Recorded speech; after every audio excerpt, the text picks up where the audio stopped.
ജാർഖണ്ഡ് മുഖ്യമന്ത്രി ഹേമന്ത് സോറനെതിരായ കേസിൽ ഇഡിക്ക് തിരിച്ചടി. സോറന് ഹൈക്കോടതി ജാമ്യം അനുവദിച്ചതിനെതിരായ ഹർജി സുപ്രീം കോടതി തള്ളി.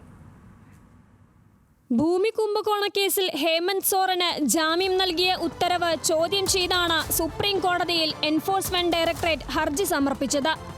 എന്നാൽ ഉത്തരവ് യുക്തിസഹമാണെന്ന് ചൂണ്ടിക്കാട്ടി ജസ്റ്റിസുമാരായ BR ഗവായ്, KV വിശ്വനാഥ് എന്നിവരുടെ ബെഞ്ച് ഹർജി തള്ളുകയായിരുന്നു. അഴിമതിയുമായി നേരിട്ട് ബന്ധമുണ്ടെന്ന് തെളിയിക്കുന്ന രേഖകൾ ഹാജരാക്കാൻ ഇഡിക്ക് കഴിഞ്ഞില്ലെന്ന് ചൂണ്ടിക്കാട്ടി ജൂൺ 28-ന് ജാർഖണ്ഡ് ഹൈക്കോടതിയാണ് സോറന് ജാമ്യം അനുവദിച്ചത്. ജാമ്യ ഉത്തരവിൽ ഹൈക്കോടതി വ്യക്തമായി കാരണം പറയുന്നതിനാൽ ഇടപെടില്ലെന്നും സുപ്രീം കോടതി വ്യക്തമാക്കി. റാഞ്ചിയിൽ 8.86 ഏക്കർ ഭൂമി അനധികൃതമായി സ്വന്തമാക്കിയെന്നാണ് സോറനെതിരെയുള്ള കേസ്. ലോക്സഭാ തെരഞ്ഞെടുപ്പ് നടക്കാനിരിക്കെ കഴിഞ്ഞ ജനുവരി 31-നായിരുന്നു ഭൂമി തട്ടിപ്പ് കേസിൽ ജാർഖണ്ഡ് മുക്തി മോർച്ച പാർട്ടി നേതാവായ ഹേമന്ത് സോറനെ ഇഡി അറസ്റ്റ് ചെയ്തത്.